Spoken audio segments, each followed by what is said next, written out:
샬롬 샬롬 샬롬 샬롬. 하나님 사랑합니다. 여러분 주 안에서 사랑합니다. 오늘 민수기 13장 30절에서 33절까지 우리 합독했습니다. 메뚜기 사고에서 벗어나자. 메뚜기 사고에서 벗어나자. 33절 마지막 절에 보니까 거기서 또 네피림 후손 아낙자손 대장부들을 보았나니 우리는 스스로 보기에도 메뚜기 같으니 그들이 보기에도 그와 같을 것이니라. 이렇게 말씀하고 있습니다. 이스라엘 백성이 애굽에 나온 지 1년 만에 약속의 땅 가나안 땅에 들어가는 모든 준비를 마치고 가나안 근처 가데스 바네아라는 곳에 서 있습니다. 그래서 모세는 이제 야훼께서 이 땅을 너희 앞에 두셨으니 올라가서 차지하라 합니다. 그런데 백성들은 가기 전에 정탐꾼을 먼저 보내어 그 땅을 파악해보고 가자는 제안을 하죠.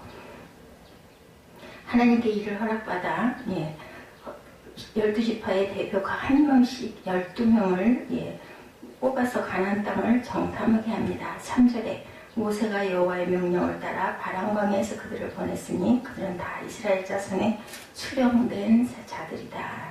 이렇게 얘기합니다. 수령이란 우리 잘 알죠? 두머리를 말합니다. 이들은 각 지파의 리더들로 당시에 이스라엘 백성 60만 3,550명 중에 제일 엘리트 12명이다. 그들의 명단은 다음과 같습니다. 루벤 지파의 삼무아, 시몬 지파의 사밧, 유다 지파의 갈렙, 이사갈 지파의 이갈, 에브라임 지파의 호세아, 여호수아죠. 베냐민 지파의 발디, 스불로 지파의 갓디엘, 므낫세 지파의 갓디, 단 지파의 암미엘, 아셀 지파의 스돌, 납달리 지파의 나비, 갓 지파의 그우엘입니다. 이들에게 주어진 임무는 가나안 땅에 들어가 40일 동안 그 땅 거민이 강한지 약한지, 또 많은지 적은지, 그들이 사는 땅이 좋은지 나쁜지, 사는 성읍이 진영인지 산성인지, 토지가 비옥한지 메마른지, 나무가 많이 있는지 없는지를 탐지하고 그 땅에 실과를 가져오는 것이다. 18절에서 20절에 이렇게 나타나 있습니다. 당신은 포도가 처음 익을 즈음이죠. 그들은 몰래 가나안 땅에 침투하여 40일 동안 그 땅을 두루 탐지를 한 후 돌아오면서 포도송이가 달린 가지를 막대의 꾀에 두 사람이 메고 또 성류와 무화과를 따서 가지고 돌아옵니다. 모세를 비롯한 온 백성들이 도대체 이들이 어떤 정보를 가져왔을까? 기대하면서 정탐을 마치고는 그들을 환영하죠. 지금 같으면 카톡 문자로 아니면 사진으로 전송을 했겠지만 당신은 오직 그들의 입으로 전하는 것 외에는 들을 수가 없으니 얼마나 많이 기다렸을까? 40일 동안이나, 그죠? 그들의 눈에 제일 먼저 들어온 것은 두 사람이 막대기에 끼어 메고 오는 포도송이. 우리 눈에 보입니다. 제일 먼저 보이죠. 메마른 사막에 구경조차 하지 못했던 포도가, 그것도 포도송이를 두 사람이 메고 오니 그런 것은 애굽에 있을 때는 본 적이 없습니다. 엄청 컸겠죠. 두 사람이 메고 왔다라는 걸 보면 회중들은 눈이 둥그레지면서 탄성이 터지고 와 대단하다 했겠죠. 그들은 포도송이를 높이 들어 보이면서 모세에게 보고하기를 당신이 우리를 보낸 그 땅에 간즉 과연 그 땅에 젖과 꿀이 흐르는데 이것이 그 땅의 과일입니다. 회중들이 감탄을 하며 과연 하나님께서 우리에게 약속하신 땅, 그 땅이 젖과 꿀이 흐르는 땅이구나. 하나님의 약속이 정말 대단하구나. 맞구나. 틀리지 않구나. 서로 쳐다보며 기뻐하는데 그것도 잠시. 그들이 그 땅 저민들은 강하고 성읍은 견고하고 힘이 클 뿐 아니라 거기서 아낙자손을 보았으며 아말렉이는 남방 땅에 거주하고 헤든과 여부스인과 아모리는 산지에 거주하고 가나안인은 해변과 요단가에 거주하더이다. 좋기는 좋은데 그 땅에 가는 사람들 강하고 성읍은 견고하고 우리가 차지하기에는 역부족이라고 말하므로 그만 찬물을 끼얹어 버리죠. 한때 감탄하며 좋아했던 백성들이 술렁거리기 시작합니다. 이때 유대지파의 갈렙이 백성을 조용히 시키고는 올라가서 그 땅을 점령합시다. 우리는 반드시 그 땅을 점령할 수가 있다. 이렇게 소리를 칩니다. 30절에 이렇게 나타나죠. 13장 30절. 갈렙이 모세 앞에서 백성을 조용하게 이르되 우리가 곧 올라가 그 땅을 취하자 능히 이기리라나. 그와 함께 올라갔던 사람들은 이르되 우리는 능히 올라가 그 백성을 치지 못하리라. 그들은 우리보다 강하니라 이렇게 얘기하니 이제 큰일 난 거예요. 그죠? 이때 유다 지파의 갈렙이 이렇게 말을 했지만 모두 다들 두려운 거죠. 그 백성은 우리보다 강하다 하고는 백성들 앞에서 그 정탐한 땅을 악평을 하는데 백성으로 절대로 못 올라간다. 우리가 탐지하려고 두루 다녀본 그 땅은 그곳에 사는 사람들을 삼키는 땅이다. 또한 우리가 그 땅에서 본 백성은 키가 장대 같은 사람들이다. 거기서 우리는 네피림 자손을 보았다. 아낙 자손은 네피림의 한 분파입니다. 우리는 스스로가 보기에도 메뚜기 같지만 그들의 눈에는 그렇게 보였을 것이다 라고 이렇게 얘기합니다. 신모아도 사밧도, 이갈도, 바티도, 가디엘도, 또 갓디도, 암미엘도, 스들도, 나비도, 그무엘도 최고의 엘리트들이 10명이 같은 말로 합창을 하니 백성들은 통곡을 하며 지도자 모세와 아론에 대하여 우리가 애굽 땅에서 죽든지 광야에서 죽었으면 좋았을 것을 어찌하여 야훼께서 우리를 그 땅으로 인도하여 우리를 칼에 맞아 죽게 하느냐. 우리 처지가 이제 우리 처자가 사로잡힐 것이냐 차라리 애굽으로 돌아가는 것이 낫겠다며 불평을 쏟아내기 시작합니다. 그 많은 인원이 한마디씩만 해도 얼마나 그죠? 얼마나 기가 막혔을까요? 예. 이때 여호수아와 갈렙이 우리가 두루 다니며 정탐한 땅은 힘이 아름다운 땅입니다. 야훼께서 우리를 기뻐하시면 우리를 그 땅으로 인도하여 들이시고 그 땅을 우리에게 주시리라. 이는 과연 적과 꿀이 흐르는 땅이라. 야훼를 거역하지 말라. 또 그 땅 백성을 두려워하지 말라. 그리고 그들은 우리의 먹이다. 그들을 보호자는 그들에게 떠났고 여호와는 우리와 함께 하시느니라. 이렇게 긍정적인 얘기를 하죠. 그들을 두려워하지 말자. 14장 7절에서 9절에도 옷을 찢으며 호소했지만 백성들은 그 두 사람의 말을 아예 들을 생각도 안 하고 돌을 들어 그 둘을 칩자세를 합니다. 결국 이 사건으로 인해서 하나님께서 이스라엘 백성들을 가나안 땅으로 들이시지 않고 다시 광야로 돌려보내시면서 그 땅을 정탐한 날 40일을 하루에 1년씩 계산하여 40년 동안 광야에서 돌아다니다 죽게 하였고 다음 세대로 가나안 땅에 들어가게 합니다. 그들은 애굽에서 광야에서 가나안으로 도약할 땅에서 그만 뒤로 후퇴하고 말았다는 거죠. 문제는 12명의 리더들 중에 다수인 10명의 리더들이 하나님에 대한 신앙과 하나님과의 관계에서 나타나는 영성에 심각한 문제가 있었고 그 10명의 말에 호응하는 백성들 역시 심각하죠. 겨우 두 사람 여호수아와 갈렙만이 다른 신앙과 영성을 가지고 있었다. 10사람과 두 사람의 차이는 무엇일까? 12명의 사람들이 모두 하나님의 공동체 일원이고 똑같은 현장을 정탐했는데 결과는 이렇게 둘로 나뉘죠. 정반대로. 그러나 10명의 지도자들은 하나님과 상관없이 그 땅을 보고 눈에 보이는 대로 판단했다는 겁니다. 이것을 세속적이고 인본주의적 신앙이라고 하죠. 세상적인 가치관과 인간 중심의 신앙생활을 했습니다. 불신자들과 다름이 없죠. 그들은 땅은 좋은데 우리가 차지하기에는 그들은 너무 강하다예요. 그래서 못 간다, 안 된다, 갔다가는 우리는 어림도 없다. 그러나 여호수아와 갈렙은 그 땅을 차지하는데 전혀 문제가 없다. 하나님이 우리와 함께 하시는데 안 될 게 어디 있겠느냐 이렇게 주장하죠. 넉넉히 차지할 수 있다. 올라가자. 전능하신 하나님의 약속이니까 그 땅의 사람이 강하든지 성읍이 견고하든지 아무런 상관이 없다라는 거죠. 오히려 그들의 키가 장대 같은 거인 족속을 보았을 때 신이 납니다. 저들에 비하면 메뚜기 같은 우리가 저들과 싸울 때 하나님의 능력으로 이길 것을 얻었기 때문이다. 저들은 우리의 발이다 이렇게 얘기합니다. 여호수아와 갈렙은 철저히 하나님과의 관계에서 그 땅을 보고 그리고 판단한 거죠. 이것을 영적이고 신본주의적인 신앙이다 이렇게 얘기를 합니다. 하나님의 공동체가 도약하고 성장할 수 있는 성장판이 열려있다는 것이 바로 이런 것이죠. 개인적으로든 교회 공동체든 영적이며 신본주의적인 시각으로 보고 판단할 수 있다면 성장판은 활짝 열려있어 무한한 가능성, 무한한 성장의 잠재력을 가지고 있습니다. 이때 세속적이고 인본주의적인 사람은 짜증을 내고 불평을 하게 되죠. 부정적인 일을 해서 다른 사람들의 사기를 떨어뜨립니다. 그러나 영적이고 신본주의적인 사람은 도약할 기회가 되었음을 깨닫고 기뻐하며 감사합니다. 그래서 다른 사람에게 하나님의 능력이 함께 하신다. 담대히 헌신하고 나아가자라고 사기를 북돋고 용기와 희망을 불어넣어 줍니다.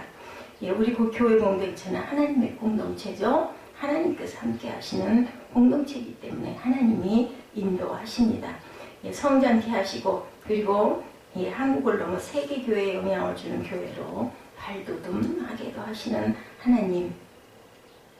세속적이고 인본적인 사고를 철저히 우리는 버려야 되겠다라는 것을 오늘 민수기 13장 30절에서 33절을 통해서 우리가 깨달아야 하겠다.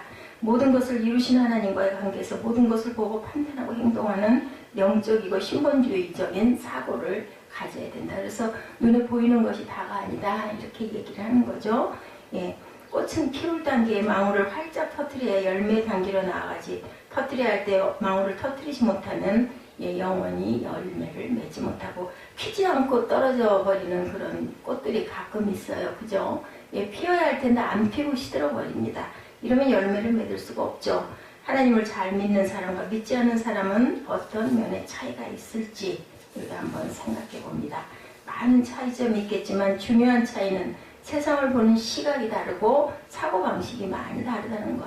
그래서 어떤 상황에 직면하면 믿음의 사람은 이 일을 통해 나타나시는 하나님의 뜻은 무엇일까에 관심을 가지고 올바르게 해석하려고 합니다.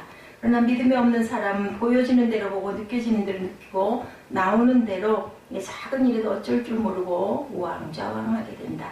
그러나 믿음이 충만한 사람은 담대하죠. 평안합니다. 위기를 잘 극복합니다. 인생의 승리자가 됩니다. 모세는 약속의 땅 가나안에 들어가기에 앞서 12명의 스파이를 보냈고 너희는 올라가 그 땅이 좋은지 나쁜지 그 땅에 사는 사람들이 강한지 약한지 숫자가 많은지 적은지 그들이 사는 곳은 진영인지 성읍인지 살펴보고 오라고 이렇게 그 스파이들은 명령을 받은 대로 40일 동안 가나안 땅을 탐지하고 돌아왔다라는 거죠. 스파이들은 에스골 골짜기에서 포도송이가 달린 가지를 베어 막대기에 꿰어 메고 돌아왔습니다. 스파이들은 돌아와 모세와 이스라엘 백성들 앞에 보고를 하죠. 과연 그 땅은 젖과 꿀이 흐르는 정말 비옥한 땅이다. 여기 그 땅에서 가져온 포도송이와 과일을 보십시오. 그러나 그 땅의 거주민은 강하고 성읍은 힘이 크고 그리고 견고하다. 그러자 이렇게 술렁거리는 거죠. 그때 스파이 중에 한 명인 갈렙이 반대를 하는 거죠. 절대로 안 될 게 없다. 하나님께서 함께 하시면 우리는 이길 수 있다. 그러나 10명의 사람들이 절대로 우리는 그들의 적수가 되지 못한다라고 반대를 한 거예요. 10대 2예요. 그죠? 5대 1입니다. 그리고 이제 백성들이 술렁이고 두려워하고 울부짖죠. 갈렙과 여호수아가 백성의 두려움을 가라앉히려고 하고 믿음을 가질 수 있도록 권했지만 믿음의 말을 받아들이지 않고 오히려 갈렙과 여호수아를 돌로 쳐 죽이려고 합니다. 그 결과 이스라엘 백성들은 젖과 꿀이 흐르는 약속의 땅에 들어가지 못하고 40년 광야를 헤매다가 죽었다라는 거죠. 메뚜기 사고방식 이스라엘 백성들을 하나님의 축복의 목전에서 좌절시키고 만 사건, 메뚜기 사고방식 이스라엘 백성들을 패배한 인생으로 만들고 말았습니다.